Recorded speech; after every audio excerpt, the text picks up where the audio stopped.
Fala pessoal, começando mais um Deepcast com o Alan Gani e hoje eu tenho a honra de entrevistar a deputada estadual, promotora também, Janaína Pascoal. Falei certo? Eu sou, na verdade, advogada. Advogada?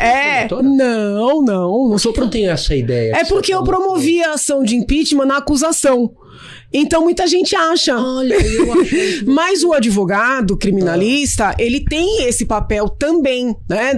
Tem o papel de defender, que é o mais comum, mas tem o papel de funcionar como assistente da acusação. Tá. Então os advogados também acusam, né? Só que não é esta a missão do advogado, como é o promotor, que é, entre aspas, um acusador do Estado, né? Porque o promotor é um cargo público, o advogado é um cargo particular. Então eu sou advogada e estou afastada para cumprir o mandato, mas dia 14 de março acaba meu mandato, dia 15 estou de volta à advocacia, estou de volta às aulas na USP, que eu também precisei tirar licença não remunerada antes mesmo de diplomar. Então, assim, eu sou advogada e professora de direito. Tá. Né? E agora estou deputada estadual. Ficou essa imagem que você... É por causa do processo. Não, entendeu? Só. Muita gente... Todo mundo.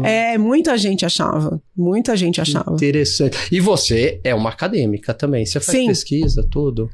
Eu gosto muito da parte da pesquisa. É porque, assim, o professor, né, independentemente... Na São Francisco. Sim, independentemente de ser de direito, o professor, ele tem a missão, né, de lecionar, então ele passa a informação em sala de aula, ele orienta as pesquisas dos alunos, e ele também faz as suas pesquisas, entendeu? Então, o professor não é só aquele que entra em sala de aula e dá aula. Sim. Até para você ter uma aula sempre atual, é necessário que você siga estudando.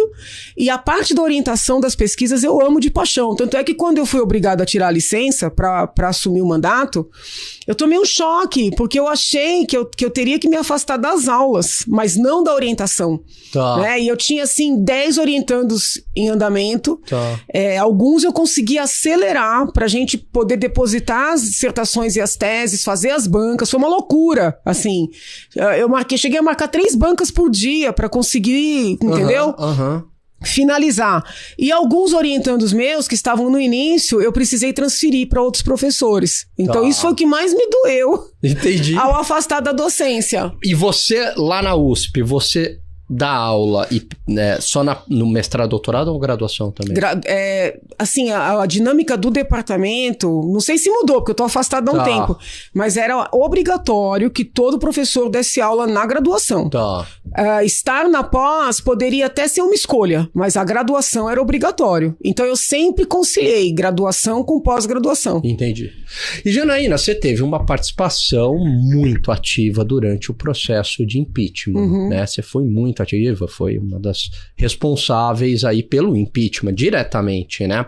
E a gente sabe que na USP tem muita gente de esquerda, muita gente do PT, os alunos, enfim. Como é que foi isso lá dentro? Chegou a ter pressão dentro de sala de aula, de aluno, algum incômodo? Então, eu consigo separar muito as coisas, né? Como eu sou muito crítica daqueles professores esquerdistas que usam o cargo para fazer pregação, para cooptar estudante, para levar o seu pensamento político partidário para a sala de aula, eu sou muito crítica disso, eu nunca fiz isso. Entendeu? Então eu consegui tocar o processo de impeachment inteiro e dar as minhas aulas, porque eu ia para Brasília, voltava de Brasília pagando as passagens, tá? Do meu bolso. Eu dava as minhas aulas e eu nunca toquei no assunto do processo em sala de aula. Eu lembro que um dia um aluno levantou a mão e falou: professor, eu queria tirar umas dúvidas do processo de impeachment. Eu falei: vamos aguardar. Depois da aula eu tiro as dúvidas. Eu sempre tomei essa cautela. Você separou sempre muito bem. No início do processo, a crença geral na faculdade era de que não ia dar em nada. Então eles me levavam na brincadeira, né? Os colegas, assim, eu tive mais dificuldade com os colegas professores do que com os alunos. Então eles levavam muito na brincadeira e houve comentários: só a louca da Janaína pra vir com uma ideia dessa. Quando a coisa deu certo, aí a situação ficou mais complexa. Porque surgiu uma revolta muito grande. Aí houve protestos, entraram com caixão dentro da sala de aula, com a Constituição Federal dentro. E você na sala de aula. Sim, mas assim, como não houve nada de violento contra mim, era uma manifestação, eu até brinquei com eles. Eu falei: olha, eu tô até aqui estimulando a arte em certa medida, entendeu? Boa. Então houve ali alguns protestos. Houve uma dificuldade muito grande com os professores do meu departamento, mas, assim, eu preciso ser justa. A resistência a mim, ela não nasceu com impeachment. Já havia... Não por questões político-partidárias, porque eu nunca levei isso para dentro de sala de aula, mas por força dos meus posicionamentos no direito penal. Tá? Porque meu departamento é o penal. E praticamente todos os meus colegas são favoráveis a legalizar a venda de drogas, são favoráveis a legalizar aborto, tem uma visão, assim, muito leniente com a questão de sexo com menores de 14 anos, quando consentido. E eu sou muito dura com esses casos, entendeu? Então a resistência a mim não nasceu com impeachment, ela é anterior. Era como se eu fosse um corpo estranho ali, entende? Tá. E obviamente que eu tô tensa com o retorno, né? Eu tô tensa, já enviei uma mensagem anunciando que dia 15 eu estou de volta. Já me disseram que não vai ter turma para mim, porque as turmas já foram todas divididas. Entendi. Então, acredito que seja isso mesmo, porque os planejamentos são feitos com antecedência. Mas eu sei que vai ser tenso, né? Mas eu, assim, não estou triste de retornar, porque eu acho que é importante os alunos terem um contraponto. Eu acho importante ter um outro olhar. É quase um monopólio da esquerda dentro da universidade pública, né? É um monopólio. É um monopólio. Porque os poucos professores que não concordam, eles se calam. É isso aí. Entendeu? Eles não falam em sala de aula. Eles se calam, eles fogem dos temas polêmicos, entendeu? E eu nunca fui assim, né? Por exemplo, eu lembro que um dos embates que eu tive, aí não bem na São Francisco, mas quando eu fui representar São Francisco em alguns eventos em universidades federais, quando eu defendi a lei de anistia, né? Porque, assim, sobretudo nos governos petistas, eles queriam fazer uma revisão da anistia, né? No final ali do período militar. Eles queriam que os militares fossem punidos criminalmente. E eu sempre fiz uma defesa técnica da lei de anistia, entendeu? Dei palestras, escrevi textos sobre isso, critiquei os inquéritos e processos penais que foram instaurados, a revelia da lei. Então são posicionamentos que eles veem assim como reacionários, né? É interessante, que é uma curiosidade que as poucas pessoas sabem, eu já falei em algumas entrevistas, mas eu sempre fui vista como uma professora de direita, dentro da USP. Tá. Muito embora os bolsonaristas me chamem de esquerdista. Que loucura. E o Alexandre de Moraes sempre foi visto, que hoje é ministro, como um professor de extrema direita. Você tá brincando? Não. E ele foi professor da São Francisco? Ele é. Ele é professor da São Francisco? Ele é professor, né? Se eu não me engano, também professor livre-docente como eu, né? Nós temos o mesmo, academicamente, o mesmo grau. Ele é extrema-direita lá. Ele é eu não sei como é agora, né? Porque agora eu já vi petista querendo fazer busto pro ministro, né? Você ouviu? Eu não me lembro o nome, mas teve essa semana aí algum petista tradicional dizendo que tinha que erguer um busto pro ministro nas várias cidades. Então, não sei como é que ele é visto hoje. Tá. Mas ele era visto como direita e ele extrema direita. Meu Deus. Sim. Houve episódios de fazerem abaixo-assinado para ele ser afastado. Lembro de uma passagem, não sei se ele chegou a escrever isso num livro dele ou se ele falou em sala de aula, que, por exemplo, se houvesse uma pessoa sequestrada e aí teria até uma justificativa de uma tortura para que um membro da quadrilha dissesse onde a vítima estava. Isso caiu feito uma bomba na São Francisco, né? Porque professores e alunos defendiam que não há nenhuma situação em que a tortura poderia ser justificada. Aí teve movimentos contra ele. Quando ele foi indicado ministro pelo ex-presidente Temer, houve manifestações contrárias, né, dizendo que ele não tinha condições de ser ministro. Eu fui uma das docentes que defendi. Né? Então, assim, essas são as complexidades, né?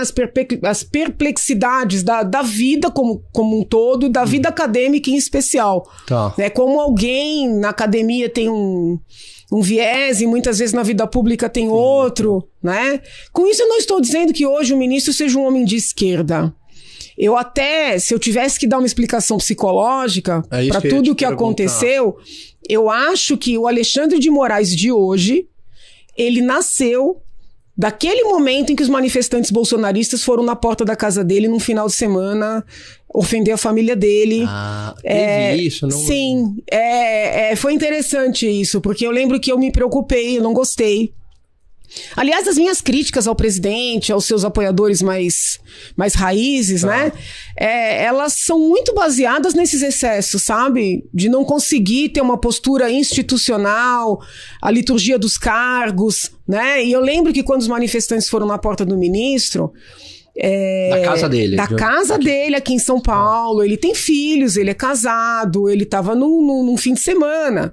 E ficaram gritando, xingando, ofendendo, ameaçando e impedindo que ele saísse. Então, assim, ali é que eu acho que gerou uma revolta nele, porque eu coloco aquele evento como um divisor de águas. E eu lembro que eu fui a público em entrevistas, nas minhas redes, eu defendi o ministro. Eu falei, gente...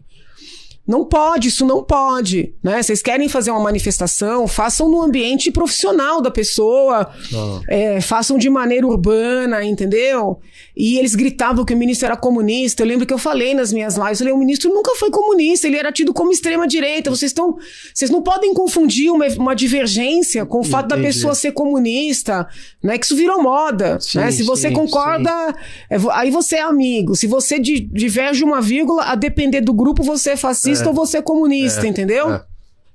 Mas aí é só um parênteses no túnel do tempo. E você acha que esse evento ele levou com uma questão pessoal? Ele mudou a partir dali. Então. Entendeu? A partir dali, aí teve aquela determinação do Toffoli para fazer o inquérito das fake news, depois o inquérito dos atos antidemocráticos, que são dois feitos que eu, sob ponto de vista jurídico, critico muito, entendeu? Porque eles violam uma série de garantias individuais. Mas eu acho que foi ali, sabe? Só ele pode responder isso, né? Mas a minha observação é essa. Eu acho que ele tomou um choque com aquilo ali, eu acho que ele falou, não, isso aqui tá estranho, entendeu? E aí ele adotou um comportamento que eu também não concordo com ele. Eu acho que exorbitou. E, olha, eu tenho dito assim, posso estar completamente equivocado, mas a esquerda está aplaudindo porque vê o ministro Alexandre como algoz da direita. Eu acho que já ele vai estar cortando as asinhas da esquerda também. Entendi. Eu acho. Posso estar equivocada. Entendi. Entendeu? Porque não me parece que essa atuação dele seja algo ideológico. Entendi. Entendeu? O Ale, a gente tem que chamar o ministro aqui. Vamos perguntar pra ele, é ideológico ou é pessoal, né? Não acho que é ideológico. Não, você acha que não? E você tinha contato com ele na São Francisco? Sim, Como é que ele era no trato? Uma pessoa educada. Normal. Uma pessoa normal, mas ele sempre foi visto como muito rígido. Eu lembro, ele foi, acho que, gestor, ele foi, não sei o nome do cargo, se é presidente, se é diretor, da época era a FEBEM, depois virou Fundação Casa. Então... E ele era rigoroso, porque eu lembro que dizia que pra falar com ele tinha que estar com a mão pra trás, entendeu? Então ele sempre foi rigoroso. Tá, da personalidade linha dele. Dura, ele é linha dura. Tá. Então, assim, eu não acho que a esquerda vai... Eu não acho que o negócio seja assim, não, tô contra os bolsonaristas, entendeu? Eu acho que se precisar, se ele entender que tem abuso, que ele vai ser linha dura com a esquerda também. Janaína... Com isso eu não estou elogiando, tá? Eu não concordo, mas assim... É uma leitura, né? Uma leitura da realidade. Olhando assim, desde o princípio, porque ele sempre foi um homem que ocupou cargos públicos desde menino, né? E sempre foi linha dura. Sempre foi linha dura, entendeu? Talvez até excessivo. Por isso que ele era visto na faculdade como extrema-direita. Entendi. Entendeu? E como é que você está vendo esse momento atual que a gente vive? Todo o processo eleitoral, as censuras, o inquérito da fake news, você consegue fazer aí um balanço? Então vamos lá. Eu sigo sendo crítica à anulação das condenações do presidente eleito, né? O Luiz Inácio Lula da Silva. Eu sigo sendo crítica. Entendo que pelas normas processuais, pelas normas penais, aquelas decisões não poderiam ter sido anuladas de forma nenhuma e ele não poderia ter sido liberado para concorrer.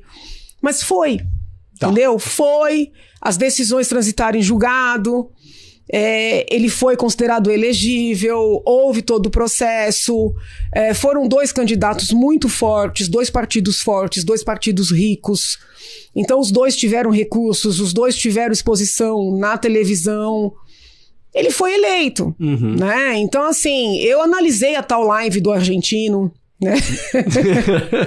O que eu fiz, tá? Eu juntei com um assessor, eu falei, é o seguinte, você vai pegar as urnas em que o presidente teve 0 votos, né? Nem sei se a expressão é correta, 0 votos. E aí você vai retroagir para 18 naquela mesma sessão, para ver quantos votos o presidente teve. Boa. E, intrigantemente, nas mesmas sessões em que agora, em 2022, ele teve 0 votos, né? Ele teve 1, 2, ou seja, eram sessões petistas. Tá. Nestas mesmas sessões, comparando os votos de Lula com os votos de Haddad em 18, Haddad foi mais votado do que Lula. Onde ele teve... Isso, entendeu? Então, assim, havia uma tendência, entendeu? Depois a gente pegou... Viu a sessão do lado? Sim. Então, assim, daí a gente pegou as urnas de 2020, que o argentino disse que fazia uma curva diferente. E retroagiu para 18, para verificar se também em 18 o presidente tinha sido bem votado naquelas urnas, tá? Você vê que eu gosto de pesquisar. Muito bom, hein? Muito bom. Presidente tinha sido bem votado naquelas sessões, na verdade. Tá. E em 18 não existiam as urnas de 2020. Percebe? Porque o que o argentino disse? Desculpa eu estar falando desse jeito, né? O jornalista parece até aqui é o podcast, aqui é papo profundo. Eu não me lembro o nome do rapaz, mas o que ele disse? Que as urnas estariam, vamos dizer assim, direcionadas, programadas, porque a de 2020 teria sido auditada e as demais, ou seja, na de 2020, mais moderna, mais sob controle, o presidente teve uma exímia votação. Nas demais, não. Mas a questão não eram as urnas, eram as sessões. Porque as pessoas votam sempre nas mesmas sessões. Entendi. Se alguém for olhar a minha sessão, né, não digo no todo porque eu não fui checar, mas o meu voto ali vai ser sempre de direita. Porque eu não voto na esquerda. Você vai ter um padrão. Entendeu? Então, assim, eu identifiquei um padrão nas sessões, independentemente das urnas. Entendi. De ser modelo 2009, 2015, 2020, entendeu? E seria perfeitamente possível na mesma cidade, uma sessão ter voto 100% pro Lula e na do lado não? Mas o que eu acho é que aconteceu em 18. Tá. Então, se teve fraude agora, teve em 18 também. Entendeu? E assim, o que a gente fez? Selecionou algumas urnas 2020 em outras localidades, que pela teoria do rapaz, 2020 favoreceria o presidente. Perfeito. Mas houve urnas 2020 que o presidente foi muito mal votado. Entendeu? Então, assim, ele criou uma teoria, mas ele não fez a checagem da própria teoria. Então. Né? Por que eu estava aguardando o relatório do Ministério da Defesa? Porque eu imaginei que o Ministério teria pego esse estudo desse rapaz e tivesse feito algo parecido com o que eu fiz. E o Ministério da Defesa ignorou aquela tal live, né? Que gerou tanta gente perdendo perfil, perdendo, né, suas redes.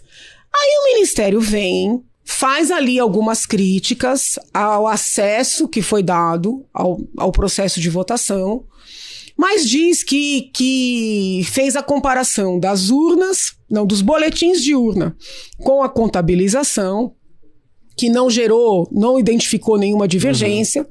Inclusive, eles colocam lá várias cidades. Lendo o relatório, a impressão que dá é que o trabalho que eles fizeram foi um trabalho amplo, entendeu? Não foi um trabalho, assim, pra dizer que fez. Eu tive a sensação que eles fizeram um trabalho real.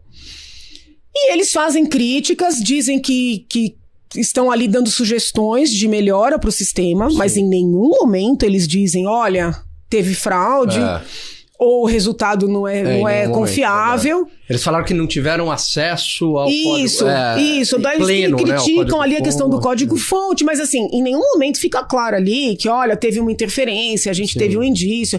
Eles falam várias vezes que não teve indício de nada. Pois bem, aí o ministro Alexandre, rapidamente, né, falou, olha, eles também referendaram a eleição. O que eu escrevi nas minhas redes? Fui muito atacada por isso. Eu não escrevi que eles teriam referendado, mas eu escrevi que, pelo menos foi a minha análise, que eles deixaram muito claro que eles não iriam, e a meu sentir não vão, fazer nada do que o povo que tá na rua tá achando que eles vão fazer. Né? Que não vai ter tanque na rua, que eles não vão contestar, que eles não vão impedir o presidente eleito tomar posse. A leitura que eu fiz do documento foi essa. Eis que no dia seguinte, o Ministério da Defesa lança um tweet, né? Dizendo assim, nós não dissemos que não teve fraude. Gente, com todo respeito, eu considero irresponsabilidade. Entendi. Entendeu? Na medida em que há pessoas nas ruas esperando as forças fazerem alguma coisa, pessoas esperançosas de que haja um caminho jurídico para que o presidente eleito não tome posse. O Ministério da Defesa publica um relatório num dia e no outro vem e diz que não era bem aquilo, né? Fazendo reviver as esperanças dessas pessoas. Eu acho que, sabe, não dá. Eu penso assim, tem alguma coisa? Conseguiram fazer um estudo? Por exemplo, eu peguei determinadas urnas, foi uma amostragem, mas de repente os caras têm um exército, né? Uhum. Colocaram, sei lá, um número X de pessoas analisando tal estado, outro. Chegaram a uma conclusão que evidencia que o resultado das eleições não é confiável. Vem a público e diz, olha, temos que repetir o segundo turno, entendeu? Agora, essa coisa de vai e vem... Fala ali... Isso aí não é bom pro país, entendeu? Não é bom pro país, não é bom pra saúde mental, emocional das pessoas. Acho que esse podcast de vocês é da área econômica, não é? Não, esse é o único da casa que não é. Não é bom pra confiança, sim, entendeu? Internacional no país, pra investidores, não é bom. Então, assim... Se tem alguma coisa errada, isso tem que ser dito com todas as letras, sabe? Que nem não hoje. Pode ficar essa coisa. Isso foi o Ministério da Defesa. Quando foi hoje, as 3 forças... A gente tá ao vivo, né? Não. Então, mas isso vai no ar hoje, não? Vai... Aí eu tenho que ver com a produção. Então assim, hoje a gente tá no dia 11, né? Então eu não sei quando que vai pro ar, mas hoje as 3 forças fizeram uma nota dizendo, do seu ponto de vista jurídico, tá? Corretamente, que as pessoas que estão se manifestando não estão cometendo crime nenhum, tá? E eu fico estarrecida quando eu leio editoriais de jornais, formadores de opinião, falando em crime contra a democracia. Peraí, quando a esquerda tá na rua por qualquer coisa, aí é democracia. Aí pode, né? Então, assim, as forças estão corretas nessa análise jurídica, de que não tem crime nenhum essas pessoas estarem nas ruas. E mesmo em frente a um quartel. Não tem crime nenhum. Porque é quase um pedido de socorro. Né? E que eles, obviamente, não compactuam com excessos, né? Se alguém atropelar uma pessoa, se alguém bater em alguém, ameaçar, aí é diferente. Isso, é diferente. Então, do seu ponto de vista jurídico, a manifestação das forças está correta. Mas tudo bem, e aí? Porque assim, eles sabem que essas pessoas estão nas ruas porque elas acreditam que houve fraude e porque elas esperam que as Forças Armadas tomem uma providência. Quando é que eles vão dizer? Claramente. Gente, porque não é justo. Botar um ponto final, né? É isso, não é justo com a população. Veja, o mundo tem meu WhatsApp. Eu perdi a conta do tanto de gente que me escreveu pedindo, doutora, faz uma petição pro presidente eleito. Eles não falam desse jeito, né? Utilizam aí vários adjetivos. Não tomar posse. Eu falei, amigo, não faço porque não existe. Eu não faço algo que não existe. Né? Tudo que eu faço é muito estudado, muito fundamentado, entendeu? Muito sério. Não, a senhora tem que fazer alguma coisa. Aí eu tô na Assembleia, tá tendo manifestação na frente da Assembleia. Toda hora um manifestante pede pra entrar, pra conversar. Quando eu não tô no plenário, eu atendo um ou outro. Eles choram, eles tremem, entendeu? Eles estão adoecendo emocionalmente, psicologicamente. Então eu não acho justo, você entendeu? Porque tá claro o que eles querem. Eles querem que o presidente eleito, e eu tenho as minhas críticas a tudo que aconteceu na Lava Jato, contra a Lava Jato, mas assim, o presidente foi eleito, que ele não tome posse. Quando ficam essas notas no meio, sabe? Sim. Ainda agonia, né? Essas pessoas elas vão criando esperança, você entendeu? Entendi. Então, na minha leitura, essas pessoas estão sendo manipuladas. Essas pessoas foram manipuladas por muitos deputados que se elegeram, alguns até com alta votação no primeiro turno, porque estas pessoas criaram a ilusão de que o presidente Bolsonaro seria eleito no primeiro turno, que ele estava muito forte, que o Lula não ia ter chance, que se acontecesse isso seria fraude, e que se tivesse essa fraude, as Forças Armadas pegariam lá o tal do artigo 142 e impediriam. Então, assim, geraram um discurso falso, tá? Eu só não vou dizer sabidamente falso, porque eu não sei se essas pessoas também acreditavam no próprio discurso. Tá. Eu creio que não, mas eu não tenho como afirmar. Mas um discurso falso, um discurso sem fundamentação jurídica, iludiram essas pessoas. Então agora, alguém tem que ter a hombridade de falar a verdade. Entendi. Porque eu tô falando a verdade. E como as pessoas pegaram raiva de mim, elas acham que eu sou petista, sabe? Elas me acusaram durante... Aliás, a máquina de difamação bolsonarista criou um factoide de que eu seria psolista. Meu Deus. Entendeu? Então, assim, como eles estão com raiva de mim, eu estou tentando alertar do que está acontecendo de fato. Uhum. E aí eles querem se apegar à ilusão. Aí vem meia dúzia de parlamentar reeleito e faz vídeo, faz live, estimulando isso, entendeu? Chegando. Então eu não acho justo, você entende? Entendi. Já teve gente que me aconselhou, falou, para, meu, o que você... Esse povo fez tudo contra você, não reconheceu seu trabalho, votou no astronauta. O que você tá tão preocupada com eles, entendeu? É que eu tô vendo que eles estão sendo usados, sabe? Entendi. E Janaína, vamos supor, suposição, vem o exército e fala assim, olha...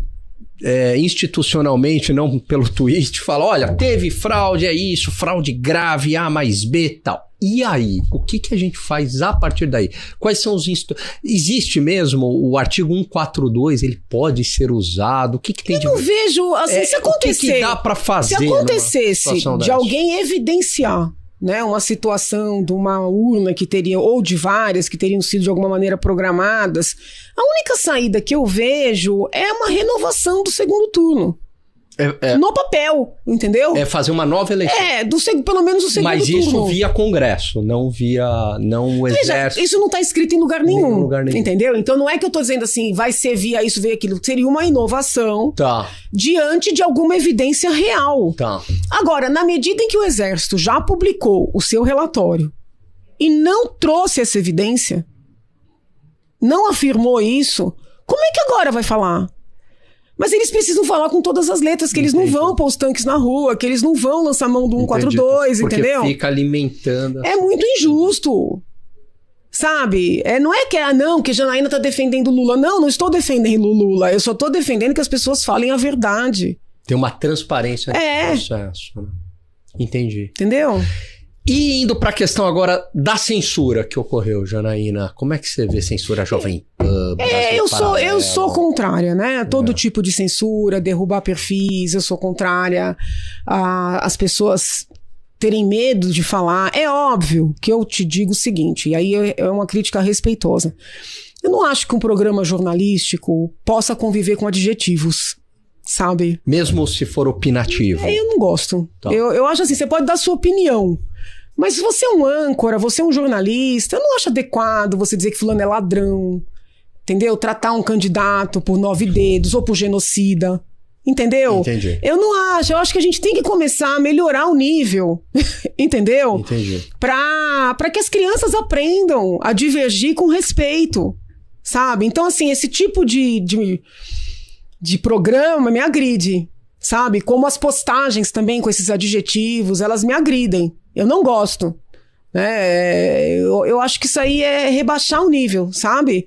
Mas me parece mais uma questão dos próprios, vamos dizer assim, os dirigentes dos veículos, né? De trazer urbanidade nesse diálogo do que o judiciário, né? Pedir cabeça de pessoas, ou políticos pedirem cabeça de pessoas, ou as plataformas, né, se alçarem a condição isso, entendeu? Isso é muito perigoso, porque nós não sabemos até onde isso vai, entendeu? Entendi.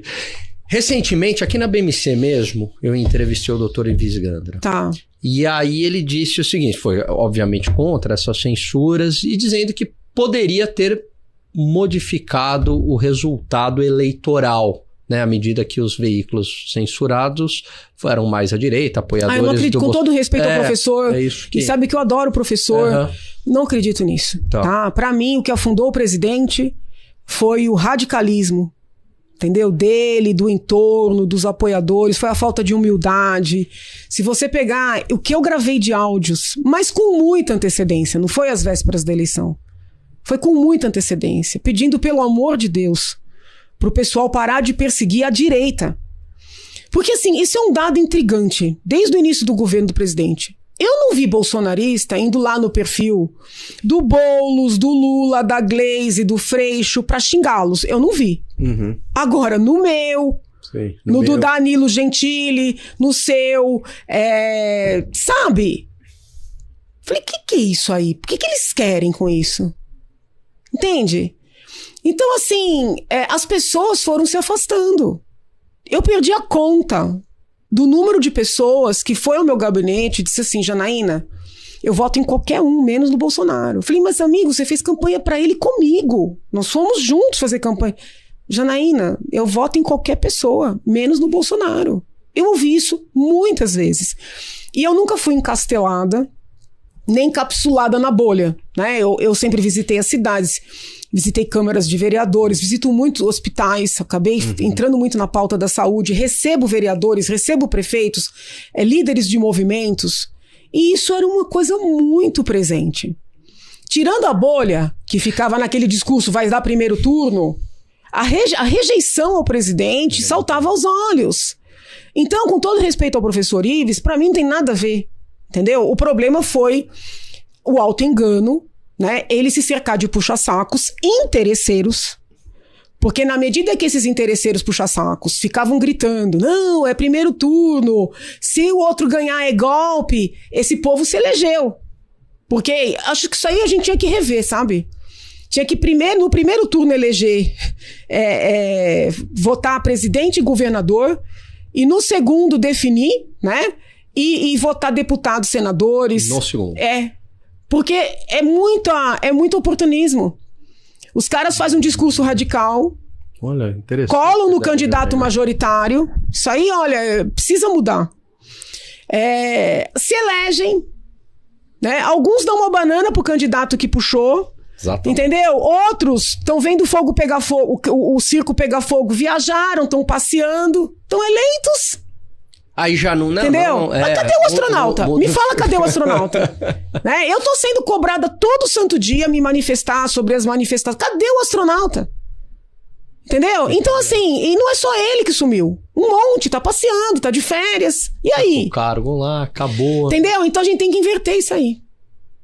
Esse povo tem que se eleger no segundo turno. Entendi. Entendeu? Porque aí, olha, por exemplo, o que eles venderam pra população? Que ia dar Bolsonaro no primeiro turno, que como o presidente levava a gente pra rua, nas motociatas, entendeu? Que olha aí, o cara tá abafando. A hora que o povo visse as mentiras, talvez a eleição tivesse um resultado diferente para o Congresso. Talvez tivessem votado em pessoas com mais consistência para fazer uma resistência ao presidente Lula.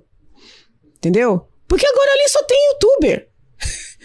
Tirando o povo do Centrão, né, que é o político tradicional, que vai fechar acordo com quem tá com a caneta. Quem que entrou ali? Um bando de youtuber. Desculpa, sem nenhum demérito, entendeu? Não, mas eu tenho outras atividades. Fica tranquilo, ótimo. Desculpa. Eu falo assim, me chame de traficante, de terrorista, mas não me chame de youtuber. Imagina. Não, mas eu tenho outras atividades. Amigo, é muita irresponsabilidade o que tá acontecendo nesse país, entendeu? Entendi. É muita irresponsabilidade. Eu devia ficar calada, eu devia deixar pra lá. Os caras me deram um cartão vermelho, fui mandada pra casa, né? Mas eu não consigo. É da tua personalidade. Talvez seja a questão da professora mesmo, entendeu? Não é, eu estou deputada nesses 4 anos, né? Mas quantos anos escrevendo pra jornais e orientando pessoas e estudando teoria do Estado. Então, assim, é duro ver o país nessa situação, sabe? É uma bagunça institucional, né? É duro, entendeu? Ô, Janaína, quando eu sou um grande defensor de liberdades individuais, né, de liberdade de expressão, e eu costumo dizer assim, olha, a liberdade não é perfeita. Para a liberdade poder existir, algumas imperfeições a gente tem que aceitar, né? Um comentário ruim, uma opinião ruim, eventualmente, não que eu seja favorável até uma fake news, mas... uma piada ruim, mas essa tentativa de fazer uma liberdade perfeita, asséptica, ela é incompatível com a própria ideia de liberdade, correto? Assim, eu sempre falei em sala de aula, a gente precisa tolerar alguns excessos. Isso. Sobretudo, não intervindo de forma penal, né? Para poder não dar margem, entendeu? A um alargamento do Estado. Porque a gente não sabe até onde vai. Hoje, incomodam-se com isso, mas até onde vai? Entendeu? Então, assim, eu estou assustada com as pessoas escrevendo que essas manifestações são antidemocráticas, né? Por exemplo, houve uma reunião de procuradores de justiça com o ministro Alexandre, onde eles falaram em organização criminosa, de pessoas que estariam, não sei, comprando refeições ou água para essas pessoas que estão na rua, entendeu? Dando as barracas, né? Lá na frente da Assembleia tá cheio de barraca. Gente, o centro da cidade tá cheio de barraca. Sabe? Então, assim, por que algumas situações se pode, outras não? Padrão.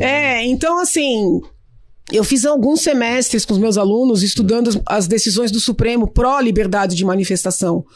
Quando essa liberdade de manifestação é a favor da esquerda, em regra, o Supremo é muito condescendente. Tá. É a marcha da maconha, entendeu? É o pedido de legalização do aborto. E olha, eu não sou contra, tá? Mesmo não concordando com a pauta, mas o direito... Eu defendo essas manifestações. Agora, quando é pra direita, né? Muito embora eu entenda que esse pessoal da direita, que foi pro poder, prejudicou demais a direita. Né? Eles prejudicaram demais. Por esses excessos. É o grotesco. Tá. Né? O grotesco chegou ao poder, entendeu? Entendi. Tenho até de chorar de falar isso aí. Então, assim, o grotesco... Pode chorar, porque vai dar um baita corte. Ai, olha, viu? Eu vou te falar, amigo, olha. Pensa comigo, o que foi aquilo? Aquele bando de doido na frente do Supremo, jogando fogos, sabe? Com vela acesa, com capa. Sabe? O que foi aquilo? O que foi Roberto Jefferson atirar contra a PF uma semana antes da eleição? O que foi Carla Zambelli correr atrás de um homem pela rua com arma na mão? O que foi aquilo? É tão absurdo que parece que foi contratado pela esquerda. Porque aquilo não é a direita que eu estudei, a direita, sabe, de Stuart Mill. Não é a direita, sabe? Aquilo é o grotesco, aquilo afundou o presidente. Então, desculpa ao professor Ives, né? O que afundou o presidente foi o grotesco. Ele não... O que ele disse é que, especificamente, as censuras poderia, né? Não uma análise antes, né? Mas as pessoas agora vão cair na real. Porque elas ideologizaram o Lula, né? Mas por que ideologizaram o Lula? Porque elas queriam alguém que a salvasse do Bolsonaro. Entendeu? Então o Lula apareceu como renasceu, ele mesmo disse que ressuscitou, né? Ele veio de sapo da lagoa a príncipe encantado, né? Não tem Será que ele acredita nessas coisas dele? O Lula? Essas devaneios? Eu acho que ele acredita, o presidente também acredita. Né? Eles são muito parecidos. Tá. Já. O povo que viu o príncipe no Lula vai estar entendendo, né? Mas o que eu acho triste é a gente... Entendeu? Ficar nessa situação. Agora, eu aprendi nesses 4 anos na política que as pessoas querem ser enganadas. Não tem nada que incomode mais a realidade. As pessoas precisam de uma historinha, entendeu? Elas precisam. Então, assim, como eu sou doente com a realidade, né? Eu sou muito, assim, eu tenho muita dificuldade de mentir, eu tenho... até quando eu vejo que é pro bem da pessoa, eu tenho muita dificuldade, eu sou excessivamente sincera, né? E me pago o preço por isso, é insuportável pra eles, entendeu? Então eles... Que aquele mundo de fantasias vem abaixo. É um mundo de fantasia, eu sinto isso, assim, todo santo dia. Eles querem que a gente minta. Né? Se eu dissesse, olha, eu tô fazendo uma petição, nossa, a Janaína tá fazendo uma... Mesmo que a petição nunca saísse. Mas só de ter a esperança. Nossa, Janaína, você entendeu? Agora, quando eu digo não tem um instrumento jurídico pra isso, aí eu viro uma vilã, entendeu? Perfeito. Só que eles estão sendo enganados. Janaína, você volta pra política? Você vai tirar esse seu sabático, entre aspas, aí? Olha, política... Porque a tua veia é política, não é? Política partidária, Eu acho que foi um momento na minha vida. Muito entendeu? ligado pelo impeachment ali, pelo que aconteceu no impeachment, e aí você falou... Eu acho que eu fiquei sem espaço ali. Depois do impeachment, eu passei a ser muito perseguida, foi muito difícil, e eu queria poder me manifestar. E eu senti que eu ia perder todos os espaços de fala. Tá. Então eu concorri para ter a tribuna. Entendeu? Tanto é que eu sou praticamente a única deputada ou uma das únicas que fala todo santo dia na tribuna. Pode reparar, eu tô sempre na tribuna. Né? Eu analiso questões nacionais, questões estaduais, questões municipais dos vários municípios do estado. Então, assim, eu queria um espaço, né, como a esquerda gosta de dizer, um lugar de fala. Né? E eu fui pra tribuna para isso. Eu te confesso que eu não sei como é que vai ser dia 15 de março. Né? Eu acho que eu vou ter um choque. Vai dar aquele vazio. Né? Eu tenho certeza. Mas não pelo cargo, não pelo status. Não, é pela tribuna. A tribuna, pra mim, é um lugar sagrado, entendeu? Ô, Janaína, eu lembro um discurso que você fez muito emocionante, que você chegou a chorar. Onde que foi aquilo? Foi durante... eu chorei várias vezes. Foi uma coisa recente? Assim. Não, foi durante o processo de impeachment. Você tava muitas horas Eu chorei falando. No final do processo, eu chorei em frente à faculdade, eu chorei recentemente, preocupada com uma guerra santa aqui no país. Eu sou canceriana, né? Eu choro, não tenho vergonha de assumir que eu choro, não. E é dura ao mesmo tempo, né? Mas eu sou emotiva, entendeu? Porque é uma dureza, não é uma dureza de maldade, é uma dureza que eu entendo que as pessoas têm que tomar decisões. Tá. Entendeu? E eu percebo, assim, as pessoas têm que tomar decisões, as pessoas têm que dar as más notícias, sabe? As pessoas têm que não se iludir pra não iludir, entendeu? Entendi. Então, assim, acho pouco provável. Eu tenho um sobrinho que ele tenta me dar... Ele é ótimo. Ele tenta ser meu consultor. Tá. Tia... Quantos anos ele tem? Tem 16. Tá. Tia, de falar pro povo ir pra casa. Você tem que falar o que as pessoas querem ouvir, senão você nunca mais vai ser eleita. Vai ser presidente de empresa. Ele vai ser marqueteiro. Aí eu peguei e falei pra ele, Greg, não adianta, filho, a tia não adianta, entendeu? Eu prefiro não ser eleita. Não tá em mim, sabe? Não tá em mim. Entendi. Entendeu? E assim, o pior é que eu não consigo achar que eu tô errada. Você vê, olha, eu perdi, né? Eu perdi. O grupo que eu trabalhei para tirar do poder voltou, entendeu? Então, assim, veja, sob o ponto de vista de resultado, é derrota total. Eu tenho consciência disso, entendeu? Mas eu não consigo achar que eu estou errada, eu não consigo achar que eu deveria ter feito diferente, entendeu? Entendi. Eu faria tudo igual. Tu é burra, talvez. Entendeu? Muito bom. E eu acho que se o presidente tivesse me ouvido, ele teria ganhado. Olha como eu sou audaciosa. Tá. Eu acho que se ele tivesse me ouvido, tivesse afastado dos loucos ou dos interesseiros aí, né, a depender, ele teria ganhado. Porque nós precisávamos dessa pessoa da direita, você entendeu? Nós precisávamos, é muito triste o que está acontecendo. Esse retrocesso. É muito triste. Janaína, você vê como passa rápido? Já foi? Não, agora é o final que eu faço bom. Umas perguntas aqui pra você, assim, estilo... A Marília Gabriela, você lembra da Marília Gabriela? Sim. Lembra? Você já foi entrevistada por ela ou não? Creio que não. Não? Não. Ela me imitou, na verdade. Ah, é? Esse bate-bola. Ah, é? Inclusive, se você quiser me ajudar a processá-la, né?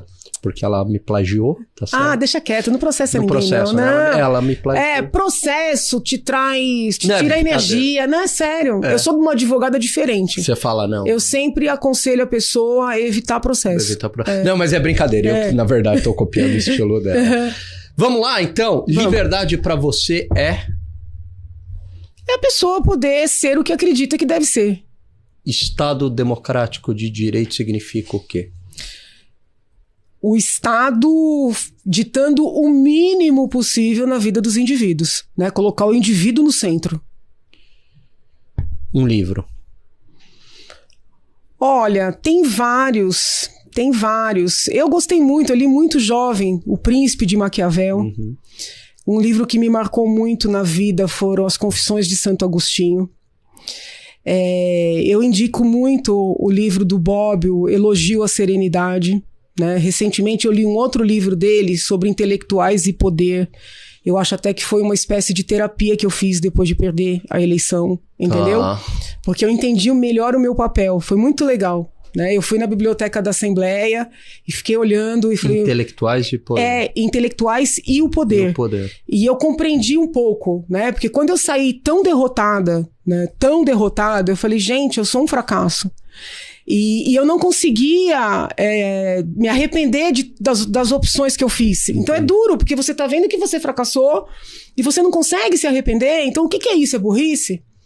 E eu achei esse livro do Bobbio, né, que fala da relação dos intelectuais com o poder, e ele mostra, né, como o intelectual precisa ser forte para ser firme nas suas convicções, né, nos seus estudos, naquilo que efetivamente ele crê como certo, e como isso está divorciado dos resultados, entendeu? Que legal. Nossa, me ajudou demais. Então tem vários. Tem um livro muito legal que o Papa Francisco escreveu com o Rabino Skorka, que é um argentino também, falando sobre diálogo, capacidade de diálogo, entendeu? Entendi. Tem um livro muito bom do Habermas que fala sobre a natureza humana, o Tratado da Natureza Humana do David Hume. Eu não consigo escolher um. É difícil. E como autor de literatura, eu sou apaixonada por Machado de Assis. E como filósofo, o meu predileto brasileiro é Tobias Barreto. Maravilha. E filme? Filme? Nossa, filme tem vários também. Não sei, assim, de tanto. Eu gosto de vários, não tenho assim. Não tem um que vem em mente que te marcou? Eu lembrei aqui agora, assim, mas não é o que eu mais amo. Assim, Em Algum Lugar do Passado, que é um filme de um romance, assim, que ela... não sei se é ele ou ela que volta no tempo, entendeu? Entendi. Uma coisa meio espiritual. Eu gostei muito desse filme. Um político de inspiração pra você? Eu não tenho. Não? Não. E um intelectual? Eu gosto muito do Tobias Barreto. Tá, que você acabou mencionando. Alguma série que você vê, que você acompanha? Esse novo mundo, né? O pessoal vê série. Eu assisti aquela do Upside Down. Tá. Sabe, uma de meio infantil, assim? Eu não acompanhei. Eu acho que é isso, que tem um mundo subterrâneo, mas não sou muito de série, não. Não. Hobby? Tem algum hobby?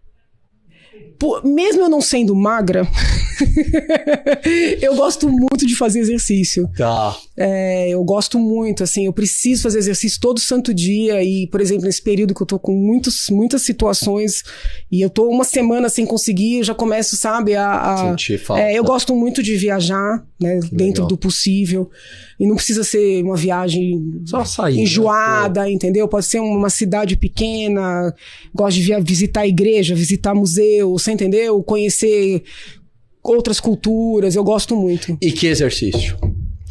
Olha, eu gosto... atualmente eu faço spinning, né? Que é a bicicleta, faço esteira, mas fiz muitos anos de pilates. Já fiz muitos anos de natação. Eu gosto de variar. Entendi. Que horas a Janaína acorda e dorme? Eu acordo 6 e pouco, assim... assim, no passado eu acordava 5 horas, cheguei a acordar 4:30, na época... Dorme pouco? Você? Eu durmo pouco. E não tem hora pra dormir, a hora que der, dorme, entendeu? Mas eu acordo cedo, sempre acordei cedo. Inclusive no fim de semana. Uma filosofia de vida. Eu acho que é respeitar o próximo, né? Buscar se colocar no lugar, entendeu? Fazer o que você acredita que é certo. Eu acho que às vezes a gente erra, mas é importante, até na hora de errar com a convicção de que você está sendo fiel às sua consciência, verdade, entendeu? Né? Eu não gosto da ideia das pessoas serem dominadas pelos outros. Né? Isso me incomodou demais com o Lula, na época do PT, que agora está voltando. E isso me incomodou demais com o Bolsonaro, entendeu? Esse endeusamento de pessoas, né? Eu acho tão engraçado que às vezes a pessoa é super religiosa, e endeusa pessoas, e a Bíblia é tão clara, né? De que não se deve endeusar seres humanos, entendeu? Entendi. E que conselho você daria pra mim hoje? Pra você? Uhum. Ai, não sei, posso falar da sua vida pessoal? Pode, claro. Casa com a Tameia. Pode tudo. Casa com a Tameia. Muito bom.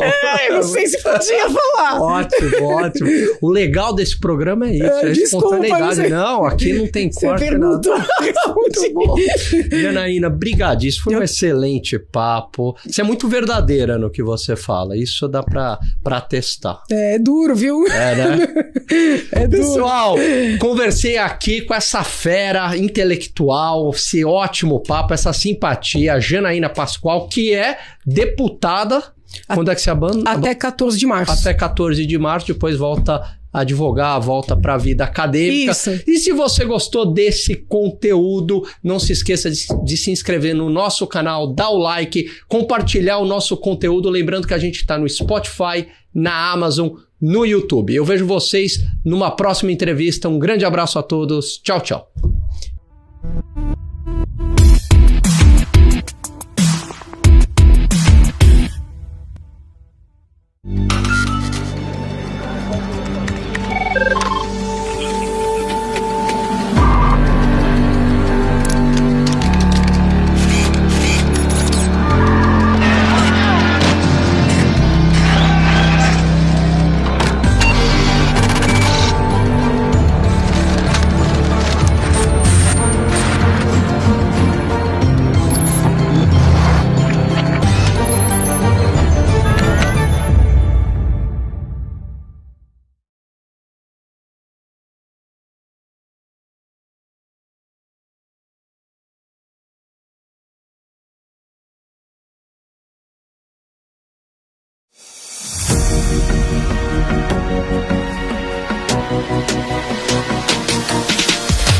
PMC News. Informação que gera valor.